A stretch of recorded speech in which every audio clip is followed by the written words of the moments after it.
Islam Makhachev versus Garry takes place this weekend at UFC 330, and a lot of people think that Garry can win, myself included. I haven't picked it. I've picked Islam Makhachev in a razor close fight, but it is an absolute possibility, more than a puncher's chance, that Garry could walk away from that octagon on Saturday night being the undisputed UFC welterweight champion of the world. No joke, no hyperbole. This could legitimately happen, and if it does, is that the greatest win of all time? Not based off any of the level discrepancy, not based on how bad Garry is compared to how good Islam Makhachev is, but purely based on how good Islam Makhachev is right now and all time. Would this be the best win to ever take place in UFC history? Because I've looked through the archives and there aren't many that even come close to it. So I'm going to break down some of the fights that come close to it, some of the fights that at the time was perceived as such, but truly, my already answer to this, me forecasting what I'm going to predict, the answer has to be yes. For starters, let's start with this year, because this year has been the year of the upset. It's been great for bad predictions in main events. I've had many of them myself. None bigger than Ilia Topuria getting beat by Justin Gaethje. Ilia Topuria is an all-time talent in mixed martial arts who has already established himself as top 15 all-time in the UFC before hitting 30. That is majorly impressive, and he could still work his legacy up to that top 5 and top 3 caliber. But right now, there is absolutely no argument to say that all time, in the historical standings, he comes anywhere close to Islam Makhachev. Ilia Topuria and Islam Makhachev were jousting for the pound for pound number 1 spot right now. Now it's undeniable, but in the all-time greatness ladder, it's not even close yet.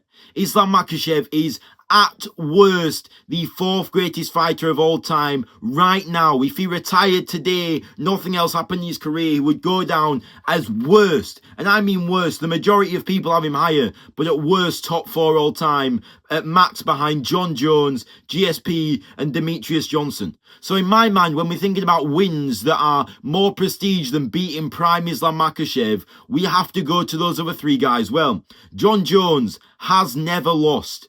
There's the Reyes one. I wish we could talk about it, but the truth is the judges gave it John Jones' way, and that will stand in history as it being is what it is. He won that fight and the judges gave him it. There's nothing else that can be done about it. So he has never lost. Khabib, an honourable mention just because he is also undefeated. Never lost.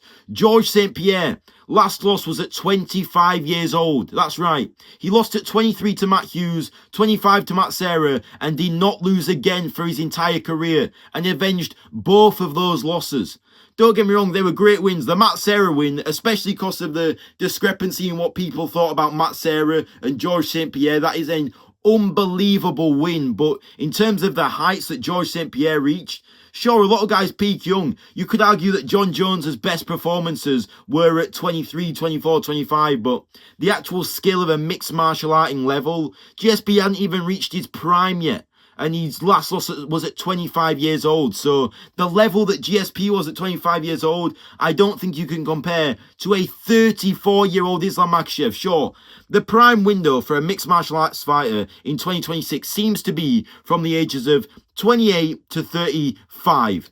So I think that he's on the very last edge of his prime, but this is his most refined skill while his body still works at its absolute peak.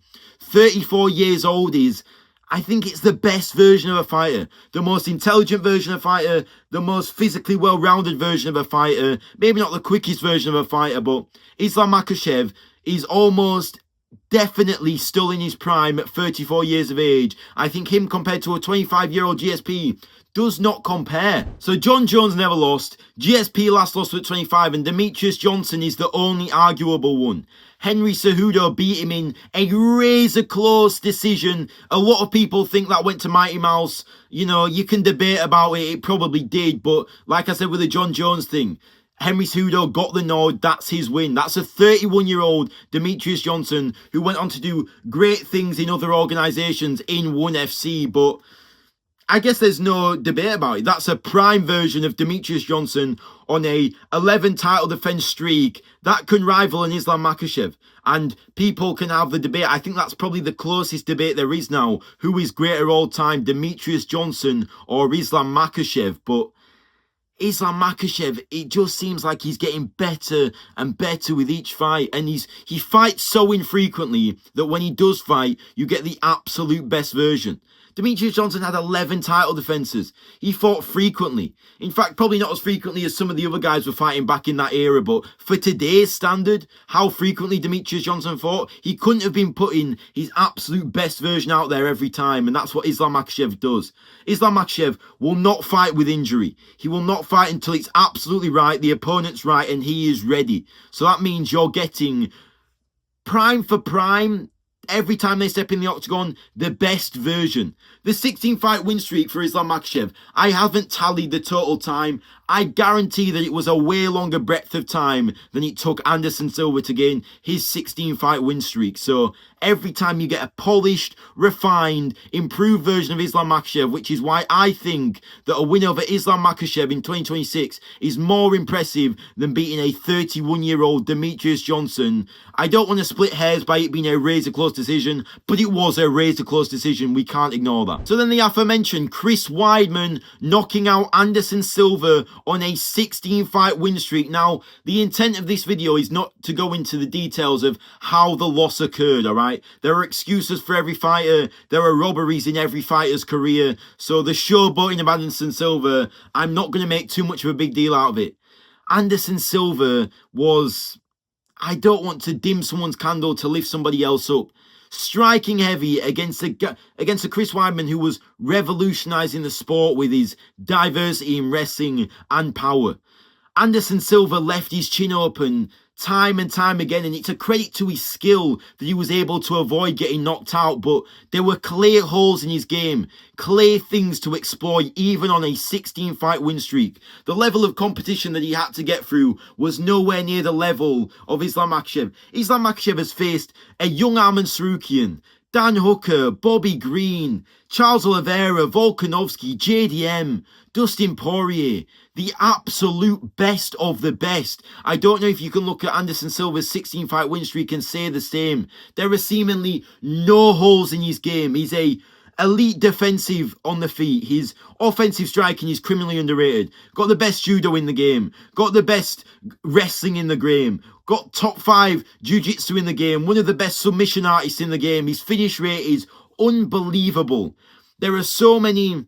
He is almost an equivalent finishing threat to Anderson Silva without any of the downsides defensively or the holes in the wrestling. He couldn't get exploited by Chael Sonnen for 4.5 rounds on the ground. No way. Nobody's ever done that, nor ever will do that, in my opinion, to Islam Makhachev. And that got done to Anderson Silva in his win streak. So a 16-fight win streak Silva and a 16-fight win streak Islam Makhachev, to me, there's a clear winner in that. Islam Makhachev reigns above. For honourable mentions, you've got Jose Aldo getting flatlined in 13 seconds after a 10-year undefeated span as the pound-for-pound #1. And that is heavily to do with the context of how it happened, which is not what I'm talking about in this video. If Ian Garry wins a 48-47 decision over Islam Makhachev, nobody could possibly in their right mind compare that as a better win in terms of what actually went into getting your hand raised than Conor McGregor's 13-second KO over Jose Aldo. But does Jose Aldo, even in his absolute peak, 10 years undefeated, hold the same prestige as an Islam Makhachev? Absolutely not, man. We saw that guy get exposed time after time after time. After that fight, I'm saying. That can't happen with Islam Makhachev. He's absolutely unruly. Kamaru Usman getting head kick KO'd in a fight that he was dominating. Sure, Kamaru Usman had a well-rounded trait similarly. I don't think his striking was as good as Islam Makhachev. His wrestling wasn't as good as Islam Makhachev. His finishing threat wasn't as big as Islam Makhachev's. I think that while he was a truly well-rounded great fighter, Islam Makhachev was better on all levels and dominated elite fighters better than he ever did. Kamaru Usman went close with Covington and fucking Gilbert Burns gave him trouble. Like, Islam Makhachev doesn't go close with anybody outside of Volkanovski, which in my opinion, he clearly won, and Volkanovski is top 5 all time. So if you want to talk about the Volkanovski win for Islam Makhachev, that's also up there. Let me know if I'm missing any crucial wins like DC moving up to heavyweight and KOing Stipe Miocic. You know, that was a good win, but Islam Makhachev from my perspective, the peak of his powers, losing to Ian Garry or Ian Garry getting that win. There is no more established win than that. Not John Jones over DC, not DC over Stipe, not Islam over Volk, not Conor over Aldo. Nobody. This is the absolute pinnacle of wins, and the reason why I'm making this video is to say that Ian Garry's fucking good. To even say that people have disregarded the size advantage, we saw that the face-to-face the other day. There's no size advantage. Yes, Ian Garry's a little bit taller. Islam Makhachev is way thicker. Islam Makhachev is a true 170. There is a very little size advantage. Ian Garry is... The fact that people think that he can actually get it done is impressive in itself. Ian Garry is a fucking miraculous fighter, and whether you like it or not, if he gets this done, pound for pound top 3. It's not... Listen, his body of work isn't amazing. He's got some good wins, which is why he's in the title shot opportunity deservingly. But beating Islam Makhachev, if it's clear and concise, he needs to be up the pound for pound rankings like you would not believe. Ian Garry ascends into potentially already a top 35 fighter in UFC history with a win over Islam Makhachev, and that's been very cautious. A win over Islam Makhachev might in itself put you in the top 25 of UFC history. Let me know what you think. Does Ian Garry even stand a chance? Is this whole conversation pointless because he's going to get whitewashed? Or could this be the potential for the greatest win in UFC history? Please let me know. Thank you very much for watching. Please like and subscribe for more.